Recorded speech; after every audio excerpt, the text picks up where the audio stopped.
नमस्कार। जैसा कि हम सभी देख रहे हैं कि कोरोना की दूसरी लहर के बाद विशेषज्ञ इस बात की आशंका जता रहे हैं कि जल्द ही देश में आने वाले समय में हमें तीसरी लहर भी देखने को मिल सकती है। कि आखिर वो कौन से कारण हैं जिसके कारण हम दूसरी लहर में काफ़ी हद तक परेशान रहे। दुनिया भर के स्वास्थ्य विशेषज्ञों, जिसमें दवा कंपनियों के कुछ मालिक भी शामिल हैं, कुछ और विशेषज्ञ हैं, उन्होंने कुछ बिंदुओं पे सलाह दी है भारत सरकार को कि इस तरह से हमें तैयारियां करनी चाहिए। स्तर पे हमें इस बात का समन्वय करना चाहिए कि वहाँ पे किसी जिले में कैसी स्थिति है, बजाय इसके कि हम राष्ट्रीय या राज्य के मुख्यालय पे इस बात को निर्णय लें कि हमें किस तरह से कोविड से निपटना है, जिससे हम स्थानीय स्तर पे जिला प्रशासन की मदद से अच्छे से निपट सकें। इस तरह का कुछ प्रयास दूसरी लहर में किया गया और जिसके अच्छे परिणाम भी सामने दिखाई दिए हैं।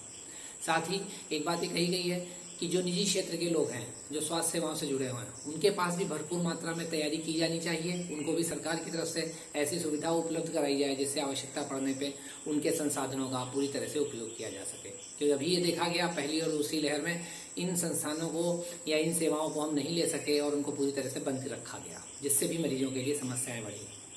कि लोगों की आमदनी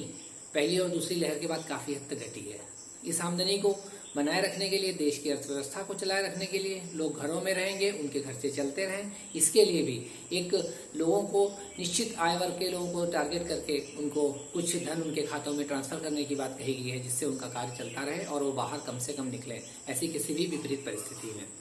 इस तरह से यदि इन छोटी छोटी बातों पे सरकार ध्यान दे और आम जनता के रूप में सब लोगों को ध्यान देना चाहिए कि केवल सरकार का ही कर्तव्य नहीं है। कोई भी समस्या आती है, सरकारी संसाधन जो हैं वो उपलब्ध रहते हैं जितने भी हैं। स्वास्थ्य सेवाएं वैसे भी देश में बहुत अच्छी स्थिति में नहीं है, तो वो जो समस्या हमारे सामने आती है, तो ये जनता के तौर पे, एक आम नागरिक के तौर पे हम सभी को इस बारे में सचेत रहना चाहिए कि कोई भी ऐसी विपरीत परिस्थिति उत्पन्न ना हो। एक चीज़ और कही गई है कि टेस्टिंग वाले मामले को कुछ और अच्छे स्तर से निपटने का प्रयास किया जाए। निसंदेह अभी तक किया गया है, जब बहुत बड़ी मात्रा में केसेज आने लगते हैं तो सारी व्यवस्था ध्वस्त हो जाती है। कुछ इसका और ऐसा विकेंद्रीकरण किए जाने की बात की गई है कि जिससे जल्दी से जल्दी रिपोर्ट्स आ जाएं और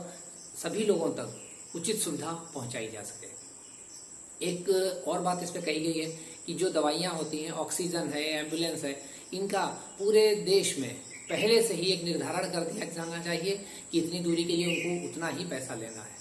जिससे इस तरह की किसी समस्या के आने पर वो अनावश्यक रूप से अधिक चार्ज न ले सकें। जो भी समस्याएं आती हैं वो उस समय गवर्नेंस में कमी के कारण सामने आती हैं कि स्थानीय स्तर पर प्रशासन और स्वास्थ्य विभाग दूसरी चीज़ों में अटक जाता है, जिससे बीच में मुनाफाखोर लाभ उठाने लगते हैं। इन सब बातों पे भी अभी से ध्यान दिया जाएगा तो आने वाले समय में ऐसी किसी भी परिस्थिति का हम लोग अच्छी तरीके से सामना कर सकते हैं। एक और महत्वपूर्ण बात कि पूरे देश को यह समझना है कि समस्या किसी एक की नहीं है, पूरे देश की है। अगर हम सब मिलजुल के लड़ेंगे और जो बातें हमें बताई जाती हैं उन पर हम अच्छी तरीके से अमल करेंगे तो हमारे लिए कोरोना की किसी भी लहर से निपटने में कुछ हद तक आसानी हो जाएगी और हम सही तरीके से उससे निपट सकेंगे। ऑक्सीजन को लेकर एक समस्या आ रही है कि इस समय वर्तमान में जो ऑक्सीजन आ रही है, मेडिकल ऑक्सीजन, वो जगह जगह पे आके खड़ी हो गई है, चूँकि वो उतनी आवश्यकता नहीं है। सरकार इस मामले में और अच्छे से कोशिश करे जिससे इस ऑक्सीजन की जो सप्लाई हो वो डिमांड के अनुसार की जा सके, जिससे आने वाले समय में अगर कोई ऐसी विपरीत परिस्थिति सामने आती है तो इंडस्ट्रियल ऑक्सीजन को समय रहते मेडिकल ऑक्सीजन में कन्वर्ट करते हुए उसका उपयोग किया जा सके। आज जब इतनी ऑक्सीजन की आवश्यकता देश को नहीं है तो सबसे पहली आवश्यकता इस बात की भी है कि इस ऑक्सीजन को हमारे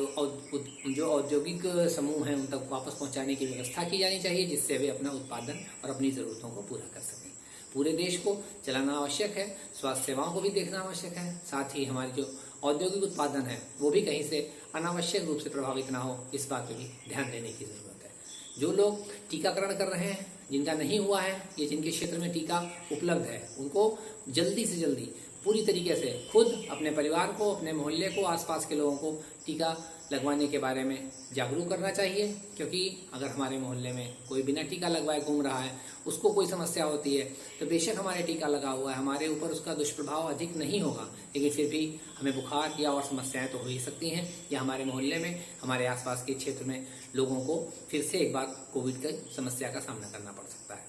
अपनी जिम्मेदारी समझें, सब लोग मिलजुल कर आइए कोरोना से लड़ें और सरकार का और एक दूसरे का सहयोग करें, जिससे सब चीज़ें अच्छे से हो सकें। धन्यवाद।